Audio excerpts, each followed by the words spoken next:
It's the Air 1999 coming back at you with another video. Since D&D would be a great way to spend time while waiting at a nuclear bunker, we're going to be talking about implementing items from the game Fallout into D&D.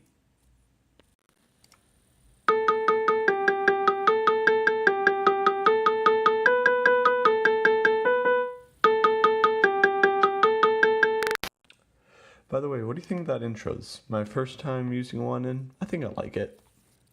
So let's dive right in. The main thing here would be to change the flavor of the campaign. You'll have to ask yourself, what does this world look like? How long has it been since people started coming out of the bunkers? Or perhaps would you be working with people who survived outside of a bunker? Is most of the world clean now, or is it still mostly irradiated? How much of the world fell? How much technology is left?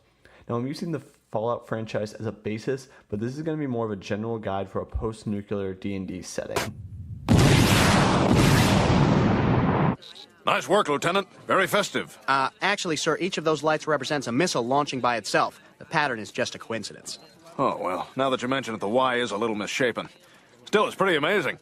So what was the effect of the bombs? Well, the way I see it, the radiation from the bombs could have made humans evolve into other races, and some of the animals evolve into the various monsters. In addition to this, in the Fallout world, there was the forced evolution virus, which was sort of a government program that utilized the CRISPR process to attempt to improve mankind. In the games, this actually ended up resulting in some dangerous mutants. Another thing is, of course, the effect of the planet itself from the nuclear waste. In Fallout, there's the glowing sea near Boston that was so irradiated that's covered in a toxic fog. An area like this could give people the poison status effect and quickly cause exhaustion if people are not protected. These games also have a lot of cool technology. There are scores of weapons, too many to go over all of them, so I'll just run through a few for the fun of it. Thrown or launched explosives like dynamite or grenades could function kind of like the spell Fireball. Now the spell does 8d6 fire damage and a 20-foot radius, but the area of the effect and the damage should vary based on the bomb in question. And force damage could also have an effect.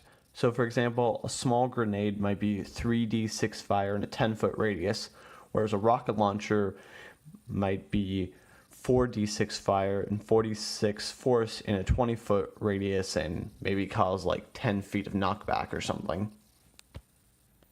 Now, I did an entire video talking about guns, which you can watch by clicking the eye icon in the corner, after you finish watching this video, of course. Something I forgot to mention in that video is reload time. It takes longer to put a bullet in the chamber of a gun than it does to knock an arrow from your quiver. For most guns, this should only require like a bonus action, but for something more complex, like say a rocket launcher, that may require a longer period, perhaps more than you could do in a single turn. Energy weapons, like a plasma rifle, would function similar to normal guns in terms of usage. As a rifle, it would be a dexterity-based heavy weapon, but instead of dealing 1d12 plus 1 piercing damage, it could deal 1d12 plus 1 fire damage, since, plasma is so hot. And getting a critical miss with this could cause the gun to overheat.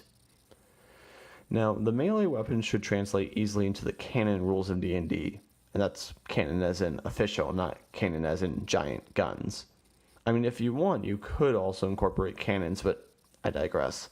A katana could work like a long sword, a machete could work like a short sword, and a sledgehammer could work like a warhammer. You get the picture. Now, for power armor, I would say that would be kind of like a self-contained vehicle that the players could use briefly. It could cause a lot of damage and take a hit, but it would be hard to power. Like, in the game, the power cores would be expensive and wouldn't last long. I also can't imagine a lot of merchants carrying around power cores, so it's not like the party is getting each member a mech suit and then marching through a dungeon with it.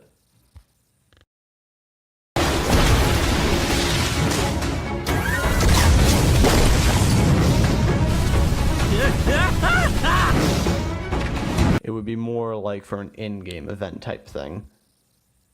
Now, as far as the full-on nuclear bombs, these should be treated as like legendary artifacts. It's unlikely that the adventure party finds one that they can use, but if they can, it'll be extremely powerful. If you want to see what your players can do with it, I say go for it. Hopefully they don't accidentally set it off on themselves though. Oh, you mean this pie? I was saving it in my pocket for us to share. Let's eat. Oops.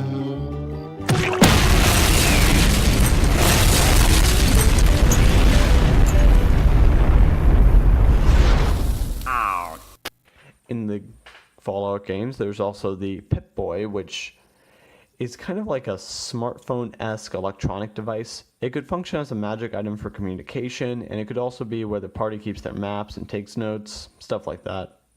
For enemies in the gameplay, as mentioned above, there could be mutants due to radiation or the FEV project. In addition, there are also robots that the players could have to fight. They could work like, in-game constructs, and there could be bandit crews and enemy factions that the players will have to deal with.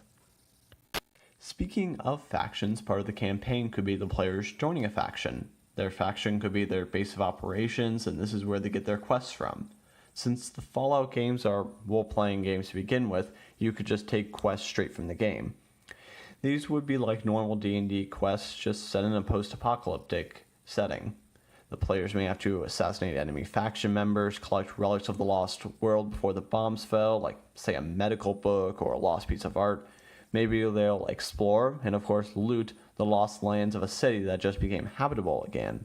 Or maybe they'll escort a traveler through the Badlands.